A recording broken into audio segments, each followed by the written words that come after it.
Hello, everyone. Hello. Welcome back to Not London Narratives, guys. There is, it is a couple days now. Let me check how many days left for the window. And there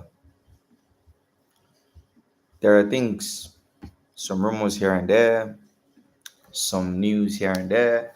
It's not as juicy as yesterday. Yesterday, Tottenham had a lot. Calendar 2025 calendar. What? Nigeria. So let's see. We're in August. So today's 22nd. We have 1, 2, 3, 4, 5, 6, 7, 8, 9. 9 days left for the window. And I don't know where we go from here. Honestly, it's 9 days left. Things are happening, but not in Tottenham. And there's a lot going on. Honestly, there's a lot going on. So let me check my notes. I have some notes here. Where are my notes? Where are my notes? So the first thing I have here is care. Yeah. So yesterday I realized that care kept in a sticker, but there are like stuffs that I'm not really familiar with here on YouTube, and I'm still learning a lot. Like the more I use it, the more I learn. And so it kept in a sticker, and I didn't even know what that was. And I thought it was a super sticker or whatever because I've never seen one. I don't know how that works. I don't know anything. But yeah, that was crazy. So and then I thought back to it, and I was like, oh no, that was just a normal sticker. So I wrote that down. But yeah, the person I want to talk about today is this guy. So let me share my screen. The person I want to talk about today is this guy because he came up and I saw, oh, Everton don't want to sell and he's an important project and whatever. But why were Tottenham Hotspur not linked to this guy? Let's even check his age to start with. He's 25. He's 25. He's at a good age. He was born in 2000. So why is Tottenham Hotspur not being linked to a player like this? Like, why? What's the market value? Let's start. Let's die. His market. This is an absolute joke. This is an absolute joke. This club is an absolute joke because all summer long we've been looking for a left winger, and you're telling me that Ndai has been there. He had a good season at Everton, and there's no reason why we should not be going in the market, going to Everton and paying what 30, 35 million for Ndai, because last season I don't think he was bad in any way, shape, or form. But yeah, I find that very interesting. That because I wrote it down. I think I saw Fabrizio post something on it, on him actually, and I just thought to myself, oh my god, that's a player. And why is nobody being linked to him? If you check here, a lot of greens. He had a fair amount of injuries last season. He's a left winger. He's right-footed. Exactly what we're looking for. High pressing is One good. picture is Positioning worth is good. His watching each passing is good. dimension. His Clicking width out at a area 2.0 dudes. anime figure. He's not very tall. He's like average height. Um, from what I'm seeing here, he puts in the hard yards defensively. If this is his heat map, yep, I was correct. He puts in the hard yards defensively. So this is a really good player. He had 9 goals last season, zero Emotions now that you've assists. signed this contract? Just to confirm. So 11 goals actually, zero assists in an Everton side. That is very good. He's good at dribbling. I don't know why Tottenham Hotspur are not linked to with Iliman the Ndiaye. opportunity to Let's check play him four, on five. FB Ref, because it's one thing to look here on SofaScore and think, oh, he looks decent, but you check the data and it might not really um, align with that. Chelsea, by the way, just briefly because I was unable to watch the Jesus Christ. Wow. I didn't know it was this bad. Wow. Okay. So I saw the Paqueta goal, I saw the Enzo goal, I saw the Pedro goal, and I saw the Yao Pedro goal. I didn't watch the game, unfortunately, because I had house chores to do, but I didn't know it was this bad. And the exciting thing about this Chelsea side is I feel like a lot of people, I don't know what to make of Chelsea, actually, to be honest. Because some people are talking about how Chelsea could have an outside shout for the title race. And I don't feel like like I feel like they're good, but I don't know what it is. I just feel like they might win trophies, but I don't think they can win the league. And I don't know what it is. I just don't know what it is. I don't know why I feel that way. I have no like facts or whatever to back that up. This is a Chelsea side that in their first season under Maresca finished in the top four, won the Conference League, won the Club World Cup, and now they're in the Premier League hunting for that, hunting for the Champions League, hunting for the Carabao Cup. This is a Chelsea side with lots of talent, littered with talent. They have arguably the best depth in the Premier League. So if the number of games, Champions Leagues, and whatever, the number of games, increased number of games should affect anybody, Chelsea will be fine. Do you get what I'm saying? But I don't know what it is. I just feel like they can't win the league. And I don't know why. Maybe it's because I feel like while they have like incredible players, I feel like there's no one player that stands out. And I know some people might say, "Oh, are you crazy for that?" In the sense that you might be thinking, "What of Cole Palmer?" But then, while Cole Palmer is a very good talent, we've seen him sort of. He's a young kid and he has ups and downs, basically. So maybe he goes to a whole new level and they suddenly have that phenomenal player. Like if you think to Manchester City now. Manchester City have Erling Haaland. Now, possibly, it looks like they could have Tijani. They have Czech. Do you get what I'm saying? They have players that you know that are world class. Liverpool now, they have Van Dijk. They have Salah. Do you get what I'm saying? They have some might say Florian Wirtz as well. Um, Arsenal, they have Saliba. They have, I think, Gabriel as well. Is top. I think they have Saliba, at least everybody will agree Saliba. They have Declan Rice, they have Zubimendi now. Okay, maybe not Zubimendi because I haven't watched him enough. But okay, Declan Rice, they have Saka. These are top players. Chelsea, okay, they have Rich James and they have Palmer that is on the brink. Maybe Caicedo. But that's all really. Like there's no like anybody that I think that is there. And Rich James, while Rich James is there, he's always injured so far. Do you get what I'm saying? So even like because Rich James is always injured, their right back is basically Malo Gusto, like we're seeing here. So if your right back is Malo Gusto, the only player that you have that is like world class or elite or not elite, sorry, but really, really, really good, like go into any type of team, type of really good, is Caicedo. Do you get what I'm saying? So it's like as good as Chelsea is, I just feel like something about them just makes me feel like they just can't win the league. I don't know what it is. It's not based on any logic or fact or whatever. It's just a hunch. It's just a hunch. But maybe I'll be proven wrong, maybe not. But results like this, like West Ham are in deep trouble. And if I was Tottenham Hotspur, now I go to Paqueta after seeing they got battered by Sunderland, who were newly promoted 3-0, and now battered 5-1 by Chelsea. I think Graham Potter might be the first manager to lose his job, and I will be wrong on my prediction for it being Scott Parker. So I find that very interesting as well. But yeah, I think that Tottenham Hotspur could go to West Ham and say, "Oh, Paqueta, how far do you want to leave? Come to Tottenham, relieve this."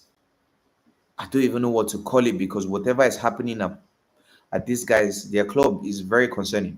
And if you look at the thing about West Ham is, let me show you guys West Ham versus Sunderland. I feel like West Ham's problem, and I said this thing. So I watched a big up Hello Football Locker Room banter. It's nice to see you. I've never seen you here. Nice to see you and nice to have you here. Thank you very much. Big up. Welcome to Not London Narratives. So yeah, the exciting thing about this West Ham team is that West Ham, yeah, a lot of people might be thinking, oh, West Ham are bad, West Ham are bad. The thing about West Ham is West Ham have played well in these games. If you look at the stats here, they dominated possession. They had more chances. The difference was that these guys had 5 on target, scored 3. That's more than 1 in 2. That's like, I don't know, my math is not very good, but like 35% conversion or 35%, I don't know. No, I don't know, like 70% or something crazy like that, or 60% or something. Let me check. I don't know. I don't know. Well, my math is not good. Are you Arteta in or out? I'm going to talk about Arteta. I'm going to talk about Arteta. I'm going to talk about Arteta because I'm not an Arsenal fan, funny enough. I'm a sports fan. But, and I defend Arteta, by the way.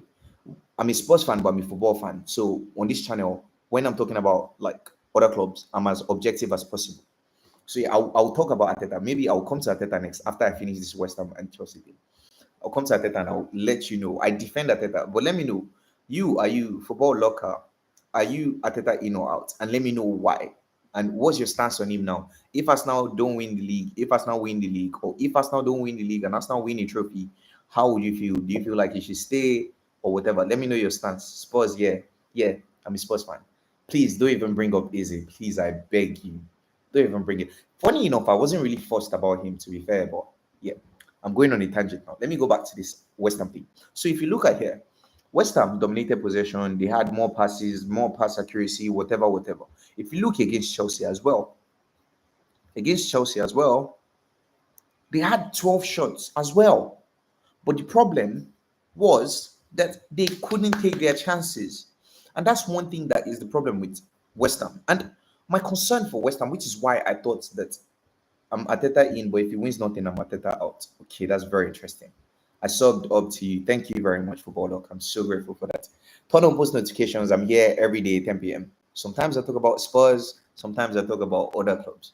But yeah, this one is for other clubs, but I also do Spurs because I'm a Spurs fan.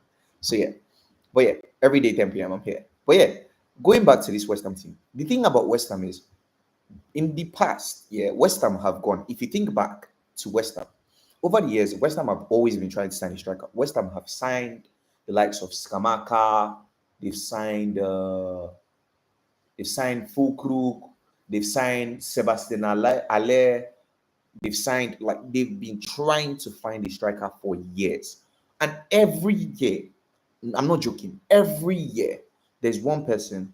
I've posted your channel on my post. What does that mean? I don't understand what you mean. I have not one sports fan. What do you mean? I have not one sports fan. I don't know. I don't understand what you mean. Okay. So every year, aside from last year, the one person, whenever this Skamaka signing has failed, Sebastian Allah signing has failed, Fulkrug signing has failed, one person, okay, not Fulkrug because that was last season, the one person that has always dragged West Ham away from trouble has always been Mikel Antonio. Now, West Ham last season, and I'm so grateful. Thank God for his life. Thank God for everything. Antonio, unfortunately, had an accident. And the difference between last season and other seasons was that West Ham did not have Antonio. Let me show you guys. Previous seasons, West Ham last season finished 14th. Shocking for where they were as a club. 9th the previous year. The previous year before that, they finished where? 14th. The previous year before that, they finished 7th. The year before that, I think that was when Moyes 6th. Can you see what I'm saying? And every time, whenever their striker signings failed, I shared this video on my post section. Oh, thank you very much. I'm very grateful for that. But thank you very much, Football Look. I'm so grateful. Whenever their striker signings failed, Mikel Antonio always dragged them out of trouble.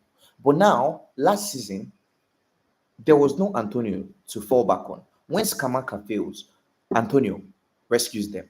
When Sebastian Alla fails, Antonio rescues them. But now, no Antonio. So now, West Ham, like we've seen here, are having chances, but don't have a striker to put it at the back of the net.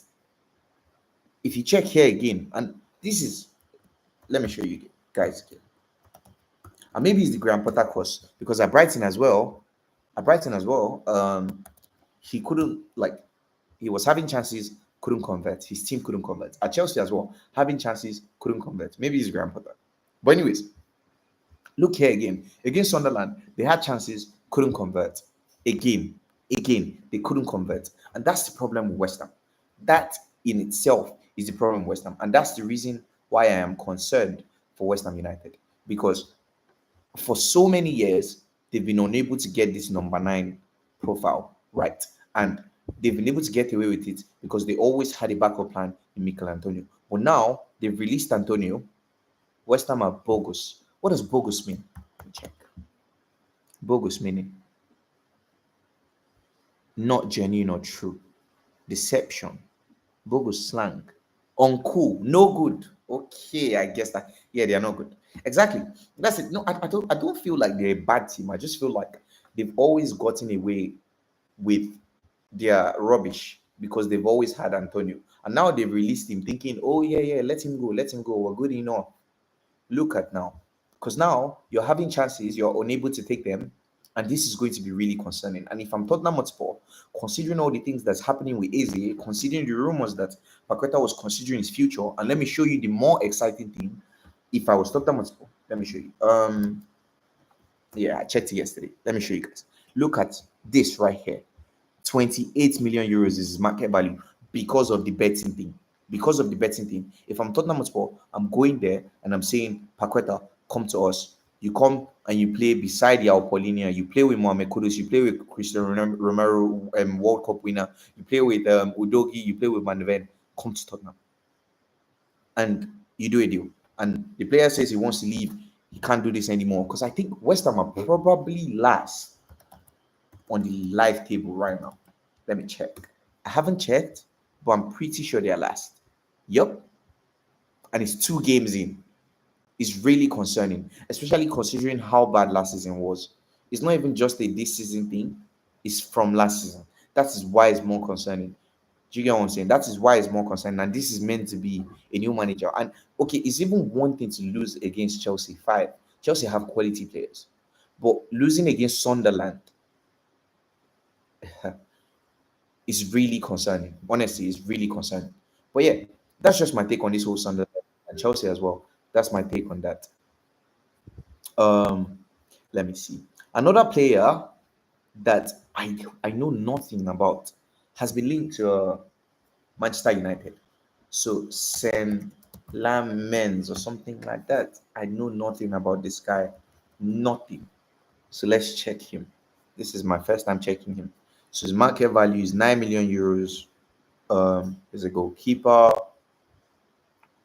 And let's see. Let's see him on SofaScore. Oh yeah, well, okay, I'll leave that and die for later. SofaScore. So let's check him. Let's check him out. So, wow, it's quite good. He plays for Antwerp. There are players in Antwerp, by the way. There's this guy in Antwerp. Let me check. Scored. Antwerp scored. There's one guy, I can't remember his name now, in Antwerp, except he has left. No. Antwerp fixtures. It's this guy, except he has left Antwerp. No, I'm coming. Sorry. This is how I find players, by the way. I find players on usually on Football Manager a lot of the time. I don't think he's here anymore. I can't remember the name, but I know it's one name that if I see, I will recognize. I can't remember it. But yeah, anyways, he's from Antwerp. Antwerp is the Belgian league, I'm guessing. So yeah, 9.1. That's really good. This is last 12 months, by the way. Only two are below 7. That's incredibly good. His strengths, penalty saving. That is a crazy strength to have. That is a crazy strength to have. Reflexes and high claim. So he's very good with reaching. From Club Brugge, they signed him on a free. Okay, so let's check his stats. He barely comes out of his box. From here, what we're seeing here, he barely comes out of his box. Um, what else? Let me me see. You know what? We'll go into the data. He's 23, still very young, by the way. Let's check his career and his match ratings over his career. Still very young. So in the last 2 seasons, he has gone to a whole new level. 7.44 and 7.23 this season. They've already played 4 games this season. Incredibly interesting. And goals conceded, four. 4 games, 4 goals conceded. I don't know how to feel about that. But let's go into the data. Everywhere. So let's check his data.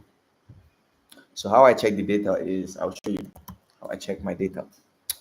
So yeah, view scouting report, highlight, copy, go here to ChatGPT, paste this, interpret this data for me.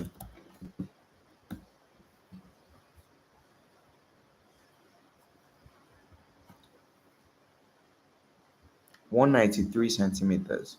That's quite tall. Use gold stars to tell me. Use gold stars over 5. Yeah, let's use that. So shot stopping is really good. 5 star, one of his biggest strengths. Elite save percentage. Penalty saving, 5 star. Outstanding record, 83% saved. 83%. Glock, what's up, football locker? Jay or Shaq? Hello, Glock. It's nice to see you here. I'm guessing you're new. I'm guessing you came from football locker as well. It's nice to see you here. Um, so yeah, it's nice to see you here. Okay, so penalty saving, 5 star. Aerial command crosses, 5 star. Stops 13% of crosses. Elite for his age. Distribution, so he's not good on the ball. He's not good on the ball. He doesn't come off his line. He's more of a traditional goalkeeper. He saves a lot, but Antwerp's defense and his style means few shutouts. So that makes sense. They concede a lot. So overall, 4/5. Young, tall, commanding, elite shotstopper, penalty saver, but not a modern all-round goalkeeper. So he's just a good goalkeeper. How do you feel about Eze? Okay, so let me go to Eze now, since you and Football Locker bringing it up. So I'm going to show you. I spoke about Eze, and even before the whole Arsenal thing, I said that I didn't want him at my club, and the reason was because I said maybe it was an ego thing. Maybe I just don't think he's as good as a lot of people think he is. But I just didn't want. I knew that this was a player that didn't want Tottenham. He was only coming to Tottenham because he wanted to leave Palace, and Arsenal went on the table. And I kept on saying it on this channel severally. And when I was trying to make a point, I will show you. It's here a while back. Let me check for it.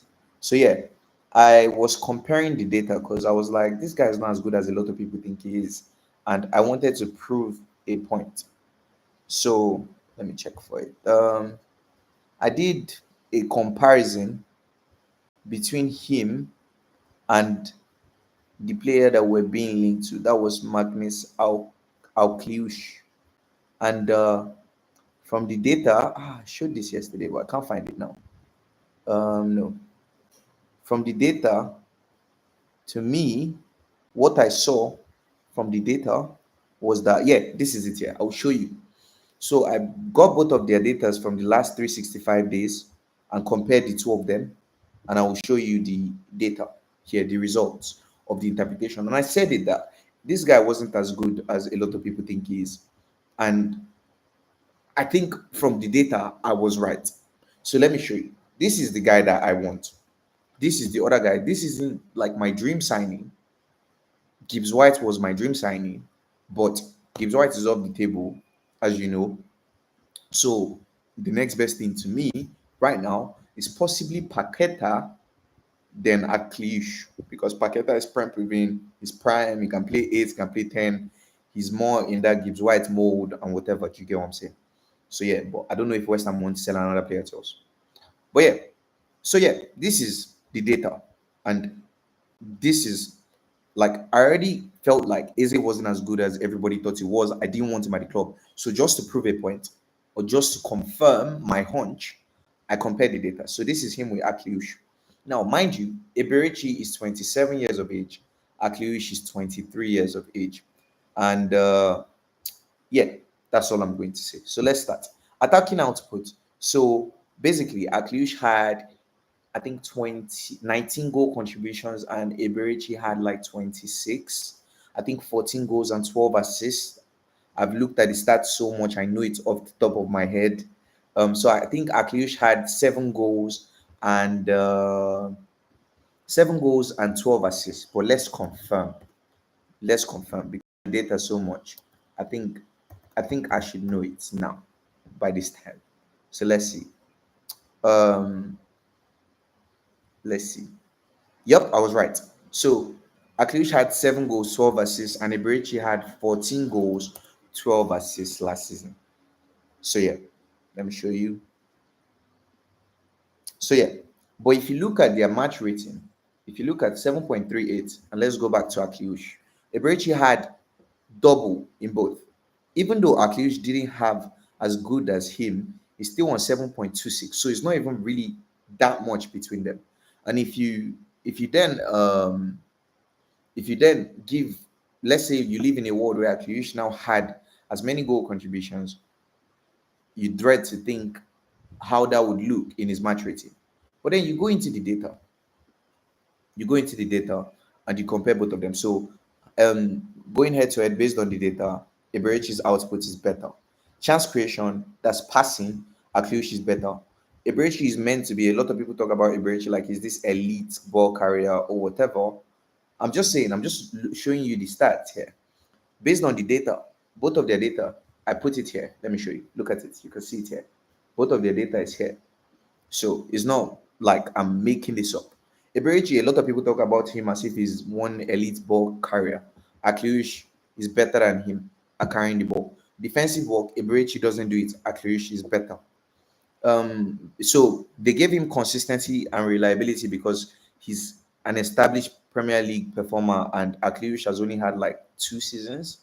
So yeah, so the end verdict, it depends on. So I asked it, so who is the better player? I said it depends on what lens you use. Eberechi is the better player right now, but a more complete profile is Akilish. Then I said, and he said, so today, as of 2025, Ace is the better player. All round potential, Akilish may surpass him. So yeah, the may is there because nothing is um certain. Now, you said, do you think Arsenal can win the league? Yes, I did predict Arsenal Football Club to win the league. And I'm going to talk about Arsenal now. After this, you said Eberechi is going to be a game changer. I agree. I agree that Eberechi is exactly what Arsenal need. And I'm going to explain why. Let me show you. Okay, let me show you instead. Instead of talking, let me show you. If you look at, if you look, let me go here, sofa score. So let's open sofa score. If you look at the right side of Arsenal, let me start with the Prem table. Let me show you why I think Arsenal are going to win the league. Let me start with the Prem table. So if you look at the league table last season, Arsenal had the best defensive record in the Premier League. They conceded 34 goals. That's less than everybody else. If anything, if you don't know, that is Arsenal conceded 34 goals. PSG conceded 35. So in a stronger league, some might argue, they considered lesser goals. But the problem was here. This here, and injuries was the cause of this last season. This here was the reason why Arsenal could not win the Premier League last season. If you look at their goal scored, it's not good enough. Tottenham Hotspur that finished 17th scored 64 goals, and we had players injured for majority of the season, but we still scored 64, and Arsenal only scored 69. That was the difference. And this season, Arsenal have gone out there and signed a number 9. a number nine that is an absolute goal scoring machine. And let me show you people. So let me start with Gyökeres. This is why I think Arsenal is going to win the league. I'm going to explain why I think Arsenal Football Club, and I'm a Spurs fan, by the way. So it's crazy for me to even say that. But I'm not going to come here and lie. I'm not going to come here and not be objective. I'm a football fan, and I'm going to say things as I think. So yeah, if you look at this guy, year in, year out, he has gone up levels. Up levels. 52 goals, that's more than a goal per game. 52 goals, 12 assists last season. So this is an absolute goal scoring machine that they are bringing in. But it's not even just about Gyökeres. The other reason why I think Arsenal is going to win the league, let me show you now. Again, so if you look at last season, even though Saka was out injured, as you can see here, for large portions of the season, if you look at his goal contributions last season, he had 26 goal contributions in 37 games. Sorry, 25 goal contributions in 37 games. That is not bad. 12 assists, 13 goals. But then, if you look at the other side, this guy that has been a problem for a while now at Arsenal. He had 10 goals, 15 assists. 10 goals, 5 assists, 15 goal contributions in 51 games. And the season before, 8 goals, 5 assists. That problem, this guy is the reason why Arsenal were not able to win the league. But not just him, his brother as well. This guy as well. His brother, this guy. 15 goals, 4 assists. This, you need at least 20 goals in the Premier League, 9 goals in the Premier League. 9 goals in the Premier League. That is why Arsenal couldn't win the league. So now, you're telling me that we live in a world where Arsenal have gone to get Gyökeres, who scored 52 goals and got 12 assists last season, and have gone to Palace to get this goal-scoring midfielder in Eberechi. 14 goals, 12 assists. If you take this and transfer that to Kai Havertz, maybe you're having a different conversation about the Premier League title. Do you get what I'm saying? Maybe you're having a different conversation. So now, let's go to Arsenal's lineup and let me show you the other reason why I think Arsenal are going to win the league. And mind you, I'm a sports fan, but I'm not going to lie. I'm not going to come here and not be objective about this. What's going on?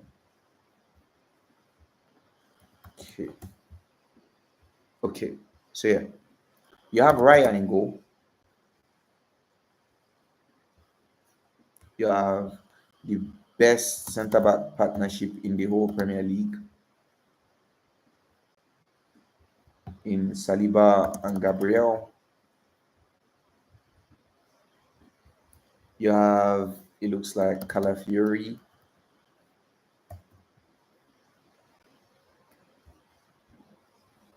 You have, who played at right back last time? I think Ben White. And he plays better with Saka. So we'll go with Ben White. Yeah, we go with Ben White here. Then here you have Zubi.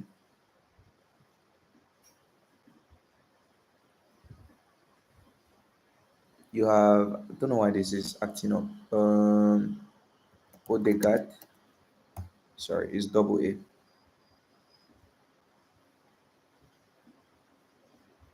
And you have Rise, baby. Okay. Then here you have Gyökeres. Sorry, Victor.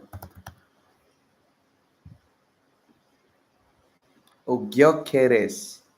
Interesting. That was Gyökeres.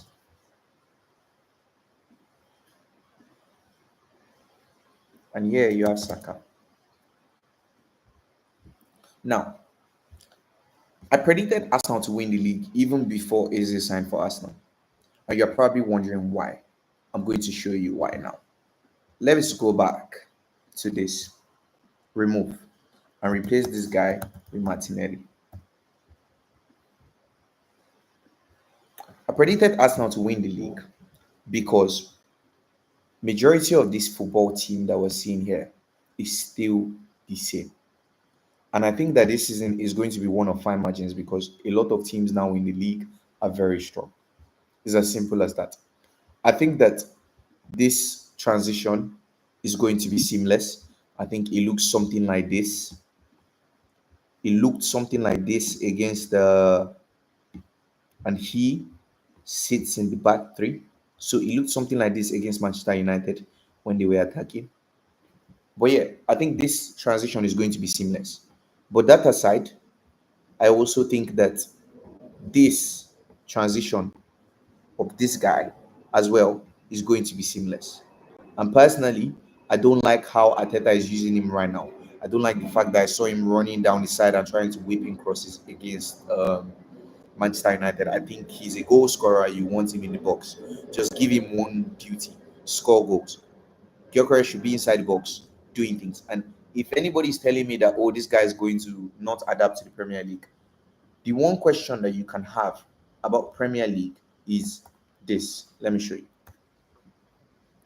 Is this physicality? That's the one thing that you majority of the time ask about Premier League. You say, oh, this guy's not physical enough, whatever, whatever. This guy has it nailed down when it comes to physicality. He is strong enough and physical enough in every way, shape, or form for the Premier League. So it's a matter of goal scoring, which I have shown you earlier. He's a bagsman. He knows the back of the net. He does it for fun. Do you get what I'm saying? But now that transition as well is also going to be seamless. And because of the things that are happening at other teams, so let me show you other teams. At Liverpool, for instance, you have Alisson Becker for one, but here you have Virgil. Here, potentially Maguehi. Maybe because Konate is leaving, you start integrating Guehi. Here you have Frimpong, that is a new player as well. Here you have a new player as well in Kekesh. Here you have they've been playing a 4-2-3-1 in possession in preseason, so I'm guessing it's going to be a Ryan Gravenberch. And here is going to be McAllister. Sorry. Then here is going to be Florian Wirtz. Sorry, my eyes are itching.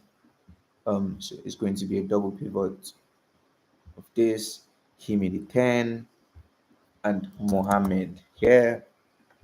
I think that when Isak comes, and I think Isak could sign, it's just a matter of when. When Isak comes, is going to be this, and I think it's going to be after the Liverpool game because I don't think Newcastle, same thing Tottenham is doing with Savi or Manchester City are doing with Savi. I don't think they sell until after the game, and I think Eketike. Now, if you look at this lineup, one, two, let's even say we live in this world where Guehi doesn't come into the lineup. Let's even say it's Konate, so that it doesn't seem like I have an agenda and I'm trying to force an agenda. One, two, three, four, sorry, four, five are all new players in this lineup. There's so much going on, so much change going on, and that is what we saw. Let me tell you, people, the difference between Liverpool and Crystal Palace at that Community Shield was that one team had been together longer. Even though they had the quality, they understood each other's movements. The same thing that happened with Arsenal versus Manchester United. The reason why Manchester United lost that game was fine margins because their runs that Mbeumo is making and they're passing the ball behind him and little things like that. And these are things that will come with time. But this season, I think that these little things might cost Liverpool points. And if you go back to this Arsenal lineup, without Martinez, without Eze, by the way, which is when I predicted them, they have only two changes. Let me show you Manchester City's lineup. So you see what I'm saying. There's so much going on, and these are the people that are meant to be challenging them for the league. Let me show you. So potentially they could have Gigi because it looks like Ederson might be leaving. Here they're currently going with John Stones, and they're going with Diaz. Sorry, it's Diaz on the right and Stones on the left. But yeah, um, yeah. Here you're going with Ait Nuri. At left back is Rico. At right back, sorry. At six, you're currently going with Tijani. Then you have Bernardo. And who was the last player that played in midfield for them? Actually, can't remember. Is this a joke? How can't I remember? Play Tottenham next. How can't I remember? Let me check just to confirm. Nico, my bad. Sorry, my bad. Yeah. So you have Nico here. Then this basically looks like this. And then here you have, so far they've not integrated him, but you have this guy. You could potentially have this guy if Savio leaves, and I think Savio will leave. Then you have Erling. Now, if you look at this lineup, and I know, Tijani looks like he has settled in the water. FYI, Arsenal is also trying Rodrigo loan slash Morgan Rogers. Shanta, are you joking? Is that a joke? Shanta, please tell me you're joking. Where do you see this? That's a joke. No, that has to be a joke. Where do you see this, Shanta? Okay, let me go back to this. So if you look at this lineup, Tijani is a new player, Nico is a new player, Nuri is a new player, Cheki is a new player, Rodrigo is a new player as well. So five new players. And I know you say, oh, Nico isn't a new player, but Nico barely played for Manchester City last season. Let me show you. He barely played. And there were even rumors of him potentially being sold this year.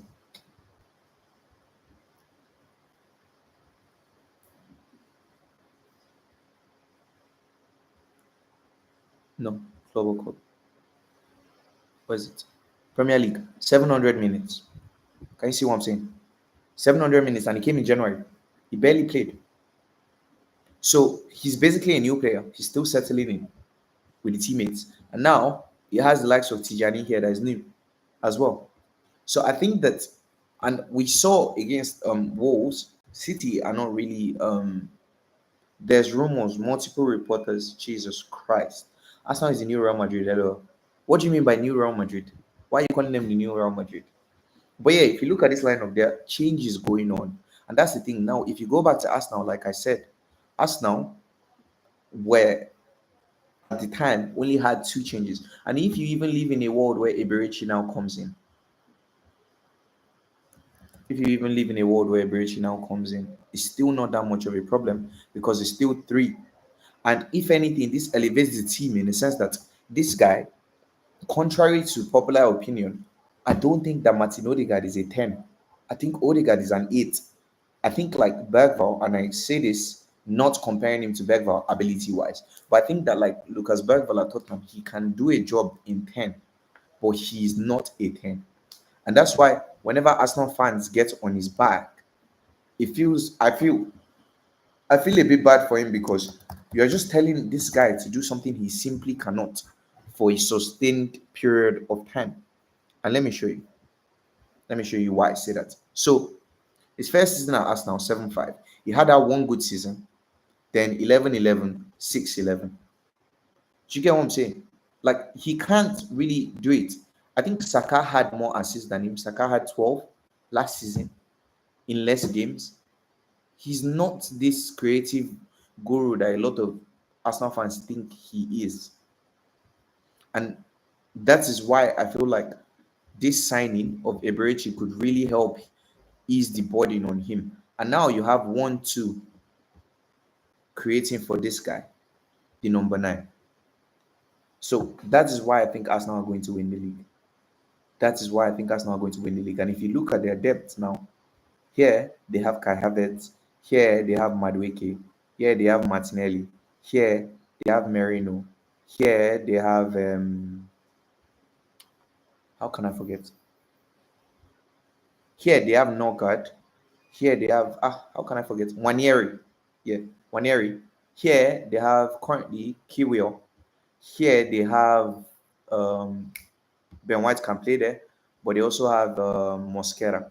Here they have Timber. Here they have Luis Kelly, and here they have Kepa. They have depth everywhere.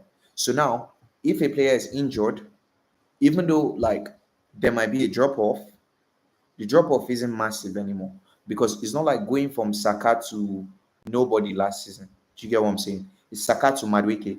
Madueke last season played a fair amount of games for Chelsea, and Chelsea finished in the top five. I think they finished fourth. Let's check how many minutes he played for Chelsea last season. 2,400 minutes exactly. So this guy is not like some average player. That do you get what I'm saying? So you have Madueke here, you have Kai Havertz that was previously the number 9, and that's what you want to do. You want to improve your squad in the sense that you push players from the starting lineup to the bench. That's how you improve your squad. So players that were previously in the lineup are going to the bench, and that's how you improve a team. That's how you improve your squad long term and going forward. And okay, let me go to the comments. Rodri is ready for tomorrow's game. Cherki and Rodri are going to start. I thought Rodri wasn't coming back until later. And if Cherki starts, honestly, see, I understand that they have a lot of good players, and right now I'm terrified. But I think as soon as like it's like 1 hour before the game, once I see the lineup, that's when I know if I'm going to be scared or not. Once I see the lineup, and from the lineup, you would already be able to have an idea of how we plan on playing, and I won't be scared. Hopefully, I won't be scared because I don't I don't think that the City side I saw against Wolves, while they won 4-0, stats can be very deceiving. Sorry, I said scorelines can be very deceiving because I'm telling you that Wolves had a lot of chances to go ahead, but their striker was always offside. A lot of chances, and they couldn't finish their dinner. The same thing I'm complaining about West Ham for. So I don't think that this City side, while they have quality, we saw Tijani's quality, we saw Cherky's quality, we saw Haaland as usual, but I don't think that they are ready yet. And that's why I think that this team right here has the advantage because majority of the team is still the same. And that's the thing, it's going to be minute details this season that is the difference between somebody winning the league and somebody not winning the league. It's going to be very minute details. And I think that that little advantage of being majority of the same team, like that was the reason why Arsenal were able to get the win against Manchester United because the defenders knew what they were doing. They know each other. They played together. If you look at Liverpool's defense, on the other hand, with Frimpong and Kekes, that we knew that, some people are going forward, some people are staying back. The high line is not organized. You're meant to be follow Van Dijk and you're meant to be ahead of Van Dijk. Some people are behind Van Dijk, and there was just everybody just doesn't understand each other yet. And little advantages like that, very little advantages. And that's why I said check. Pep is trying to bed in Cherky slowly and not make too many changes to the lineup. Nico, in some ways, even though he's a new player, in some ways playing only 700 minutes, has been there. Bernardo has been there. John Stones has been there. Instead of playing Vadiola left centre back, let me show you. Instead of playing Vadiola left centre back, he's playing John Stones, who is more familiar. Rico Lewis, familiar. Okay, this one is different. Doku, familiar. Oscar Bob, familiar. Erling Haaland, familiar. So he's not trying to make too many changes at once. Because if you make too many changes at once, then they look even more fragile than they did against Wolves. And that's the thing. Like, I feel like a lot of people think we're going to get battered. But I'm telling you, I trust my manager. And I'm telling you, like, a lot of people might feel that way now. But when that lineup comes out and we see the lineup, and you know that, yes, this is exactly what I was thinking in my head. And this is the best way to go. And when that game goes, and that first whistle goes, I'm telling you, we won't be scared of City. Because this is a City side that we, in recent years, know how to beat. So I'm not going to go to a City game and be worried, especially after what I saw against Wolves. I'm not going to go to a City game and be worried. Tottenham Hotspur too had fragilities, yeah. But I'm telling you, if we're going back to a back three, what I saw against PSG is what I'm holding in my heart, and that's what's giving me confidence because I know why we lost that game. I know why we lost that game. So yeah, I'm not scared of City. Right now, I'm worried, but when the game is close, I know I'll be calm. I know. I know I'll be calm. I'm not scared, honestly. But yeah, now going back to our lineup here, in my humble opinion, with this lineup here, with the team, with the depth that Teta now has, in my humble opinion, I don't think that this manager has any excuse for not bringing home at least a Carabao Cup, an FA Cup, or a Premier League trophy. Some might even say a Champions League trophy, because you have a team that can compete on all fronts now. And now, if he doesn't rotate the team properly, that's on him. But he can't say, like, I was talking about how for many years, as much as people want to blame Arteta for not being good enough or whatever, I feel like every year, like, Arteta has been left just that bit short. Last year, we knew that Arsenal needed a left winger. We knew that Arsenal needed a number nine. They didn't get him that. Do you get what I'm saying? But this year, everything he has needed, this new sporting director, and credit to him, by the way, their new sporting director, he's really working. But this new sporting director has filled all the holes that they needed. All the holes.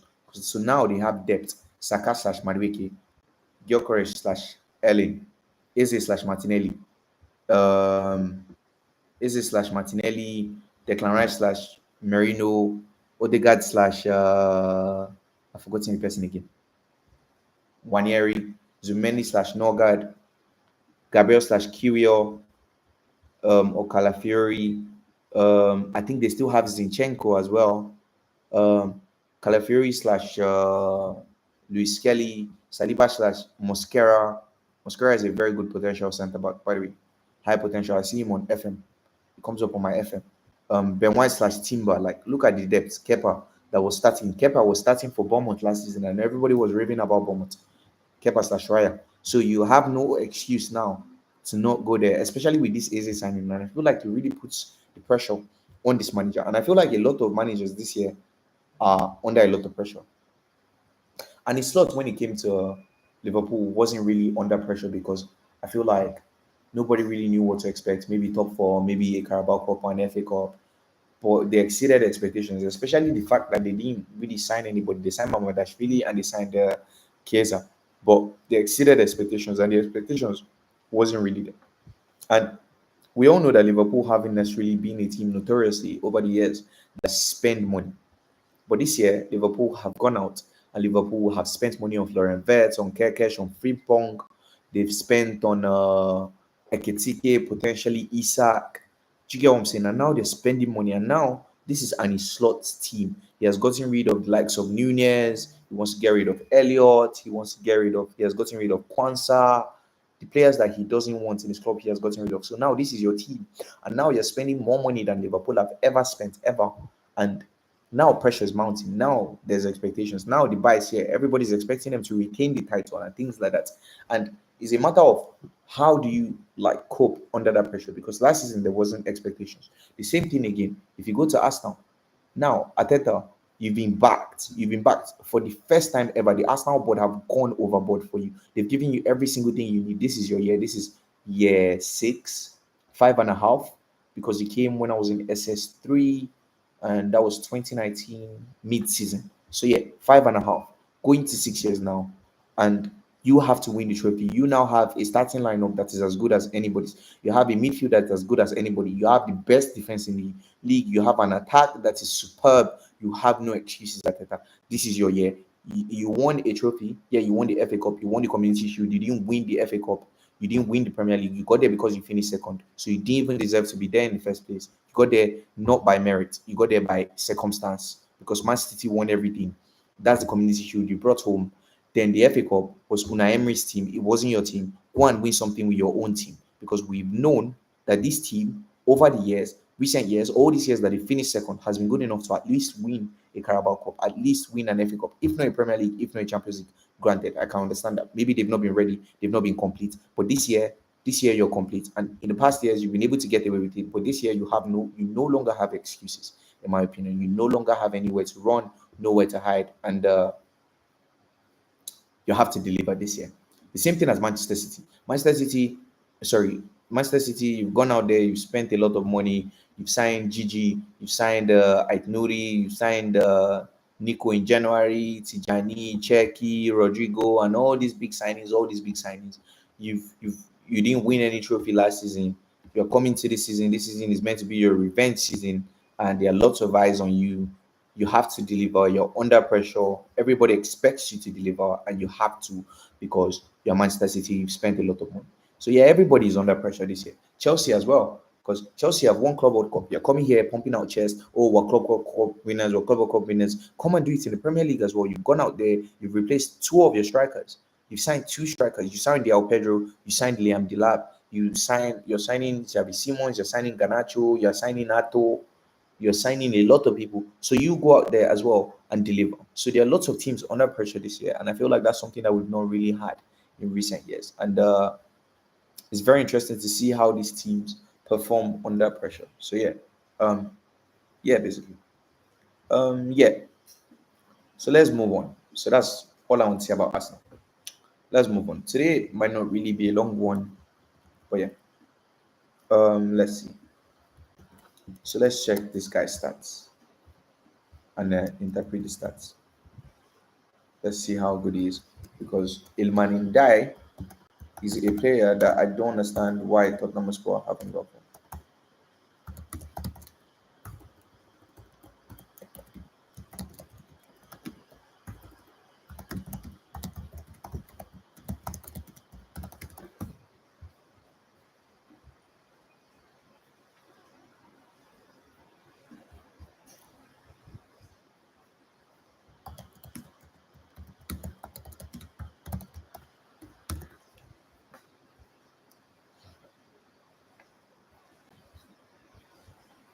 So his dribbling is top, his defensive, his work rate is top, his ball progression and passing is bad.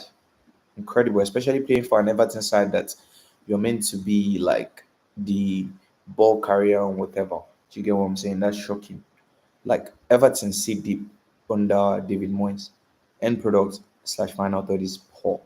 So I would not have from what I'm seeing here. Um, Okay, so Pep said Savinho. I don't know about that. They are Pep and Savinho and Akonji are players. We'll see what happens. I think a few things are going to happen, and we'll see. Shanta, if you're still here, I told you that this manager has spoken about how the squad is too big, and I think Manchester City are going to sell, and I think Tottenham Hotspur are going to get Savinho, and I think we're also going to get Akliush, or maybe even Paqueta considering what's happening at West Ham. But I don't think West Ham might want to sell to us. But if the player wants to leave, there's nothing they can do about it. So yeah, I think another player that I've seen scarce links to Lorenzo Pellegrini came out and he said Pellegrini, the club doesn't want to extend his contract and he needs to play. So if there's a solution for him to go and play, the club would be Pellegrini starts. I don't even know his position, but I saw some links to him. I don't know if it was fans, I don't know where it was from. Pellegrini, Lorenzo Pellegrini. So he's 29 years of age. He wears the number 7. He has an incredible injury record. Stay clear of Tottenham, please, because if your injury record is already like that, believe me, at Tottenham is only going to get worse. So where does he play? He's a midfielder slash AM. His strength is passing. His goal contributions 10 goals, 4 assists, 8 goals, 9 assists, 13 goals, 7 assists. I don't think this is a player that I would like to touch considering that injury record. Tottenham must rein him. So yeah, Pellegrini to Spurs, no, no. Here we know. So yeah, that's my take on that. Onana as well, I think it's clear that Amorim wants to get rid of Onana, and I think that this goalkeeper that they're signing now is, from what I've seen, he's not very good with his feet from the data, and I think that he's basically the Alte Bayanda replacement. But I just think that because of where United are at the moment, he's going to fill in as the number one for now until next summer. So yeah, Thomas Frank also said, I don't want players that don't want to come to this club to wear this badge and this and that. He was talking about the likes of Eze and the likes of a Gibbs White.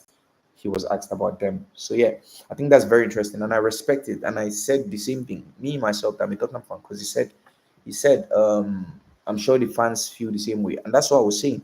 I didn't feel like Eze ever really wanted to come to Tottenham, and I only want players that want my club. Like if you don't want me, that's perfectly fine, but I don't want you to, and I don't care what anybody says about him, but I don't want him, to be honest.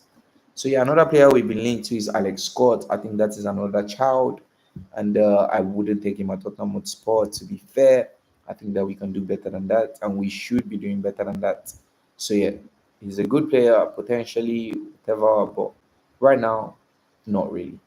So yeah, there are reports from Fabrizio that Tottenham are now prepared to improve our bid after the game this weekend. So I've said severally on this channel that I don't think that Manchester City are going to sell Savio to Tottenham until after the game against them.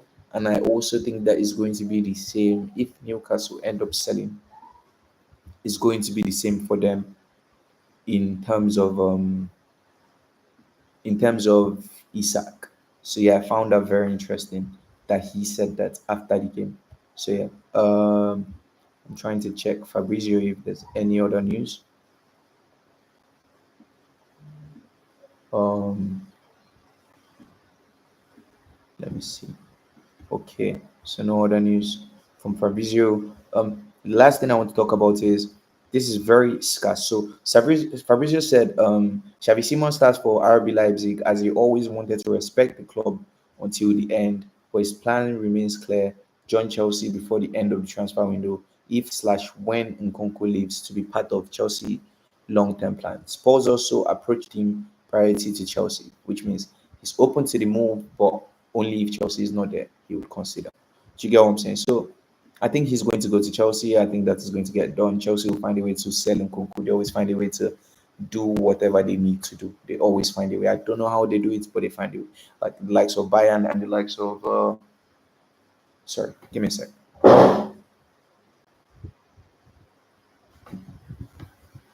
I'm smelling something funny. Give me a sec.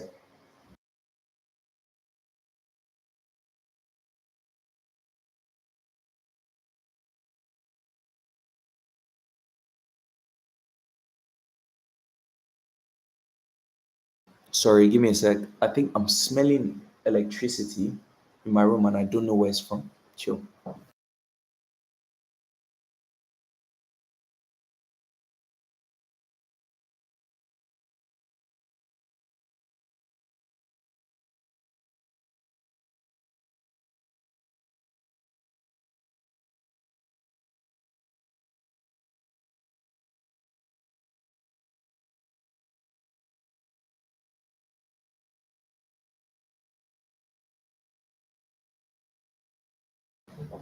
So I just checked and I don't think it's from my room. I don't know where that smell is from, but it's not here. I just wanted to be safe. So yeah, I think Chelsea will find a way to get this done. I think Chelsea are going to get Javi Simons. I'm not even going to bother looking at the data because I don't think it's going to happen. I currently have my eyes set on two players for the number 10 role. I would say I would love to have Paqueta or actually which I think I will give Paqueta more priority because I feel like he sort of fits what we're trying to do more, and he sort of is that Gibbs White mode in the sense that he can pass a ball, he can play number 8, he can play number 10. He's prem proven, he's more established, he's not a kid. This is a Brazil international coming to Tottenham Hotspur. This is a player that Manchester City deemed good enough. They wanted to sign him, but they were unable to sign him because of the whole betting thing and whatever. And I think with all the rubbish going on at West Ham right now and the turmoil they're in, Tottenham Hotspur go there and sign the player if the player is interested. I think West Ham fans might have an uproar, but if the player wants to leave and he doesn't want to play for your club anymore, then what can you do, really? So yeah, and it's understandable why a player of his caliber and his level would want to leave. So yeah, I think I have my eyes set on Paqueta and Akliush. Then for the left wing position, possibly um, Savio. That's my dream left winger, and even though he's still very raw, by the way, I'm not going to come here and act like Savio is the finished product. He's still very raw, and possibly maybe Malik Fofana is another one that I would like to have. Maybe if we can get Savio, those are my two options. I think is there's some reports that we're also looking for a left centre back. I think Nkapie will be a good one. He can play left back, he can play left centre back. There's this other player that I know as well. His name is Pirola. But I think is it Pirola? Let me check. Pirola. Is it Pirola? Yeah. No, it's not Pirola. Is it not Pirola? What club? Is it Pirola? I think it's Pirola.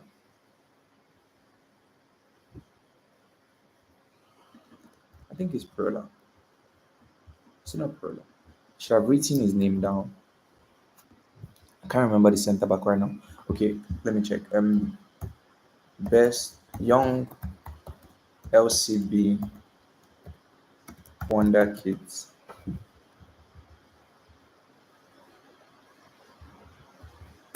FM 24.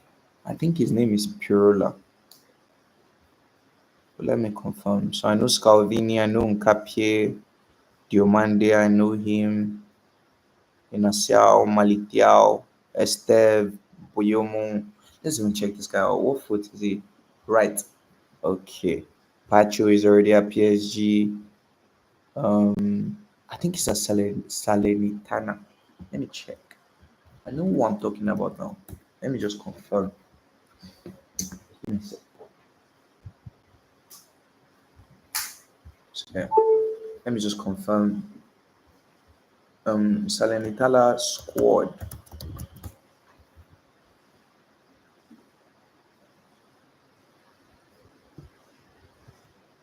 Ah, is this guy's name not pure? Let me check. I signed him in one of my careers. So we have Sidia. I know this one as well. Yes, Pirola. Yes. Ah, I know I'm not crazy now. I know who I'm talking about. It's Pirola. I know this. I knew that's the name. And it's not coming out. There's nothing on him. There's no data on him. Okay.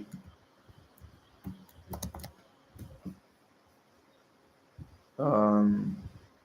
So let's check.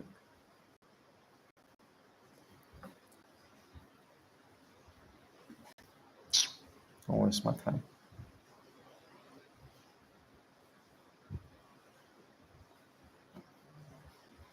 Um. So he's stronger blocking the ball, aerial duels, and interceptions, but his passing is poor. His concentration is poor. It looks like a back three defender and a Nuno type defender.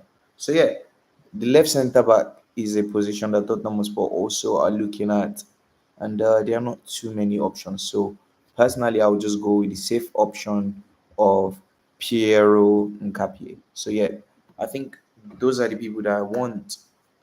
Which other club is there? Manchester United. I spoke about Manchester United and their goalkeeper search. I think Agueme.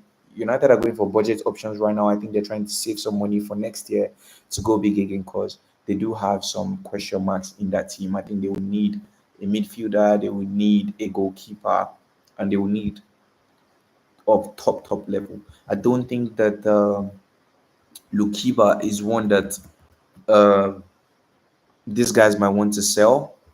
And if so, let's check his market value quickly. Lukiba transfer market. I think it's going to be too expensive for Tottenham. Let's see, 40 million, but I think he'll go for like 50, 60. I think Lukiba will go for like 60, 50, 60. There's another guy by Shabu or something. Let me check for him. RB Leipzig scored by Chiabu or something like that. Uh, is he by Chiabu? Yeah, beat Chiabu. Yeah, what's the market value? Still very raw as well. Let's quickly glance at his data quickly. So yeah, I've checked it before, but I can't really remember. So yeah, his passing is good. He's good on the ball. Still very raw, but he won't be a bad option. Let's check his market value. Transfer market. So we'll be able to afford him 18 million euros. That's very good. But he's young, still wants to grow. He can play left back. He can play left centre back. Right? Let me check just to confirm. Can play left back. Can play left centre back. I believe he can. He has had some injuries in the last 12 months. But yeah, let's check his positions. Left back, left centre back. Okay, so it's just left centre back. I'm saying left centre back because it's left footed. So yeah, let's check Lukiba. But I think he should be able to play left back. Can play left back. Maybe he just hasn't played it. There. Lukiba as well, centre back. Lukiba can also play left back. So yeah, I think that let's check his own record. Injuries as well. I don't know what they're doing in Leipzig. But yeah, I find that very interesting. Those are the only left centre backs that I can think of off the top of my head. There are not too many. Let's even check Nkapie, the one while into. Let's check his own injury record. I can't think of too many. Very good. He has been fit. Very, very, very, very good. So yeah, those are the only people that I can think of off the top of my head. So yeah, it's going to be a short one today. Like I said, there's not too much doing the rounds today. Today has been quite boring. It's just the usual stuff that everybody's just going on and on with. So yeah, if you're new here, please leave a like. If you're new here, please. Okay, Tottenham are considering Fabrizio Romano via Madrid extra. Tottenham are considering Nico Paz, and I've talked to intermediaries about him today. The deal will not be easy. Como will only accept a top offer. Real Madrid would be involved in any deal. Interesting. Why don't Real Madrid just buy him and then like buy him back and then sell him to Tottenham? I don't understand all this stuff that they're doing. But yeah, if you're new here, please leave a like. Please subscribe and turn on post notifications, and thank you very much. I'm very grateful to everybody. Thank you Glock 14, thank you Shanta, thank you Shanta, thank you Football Locker. I'm very grateful to every single one of you. Thank you so much. I'm here every day 10 p.m. every day. I talk about the top 9 clubs and I talk about Tottenham Hotspur because I'm a Spurs fan. So I have to create time for my club.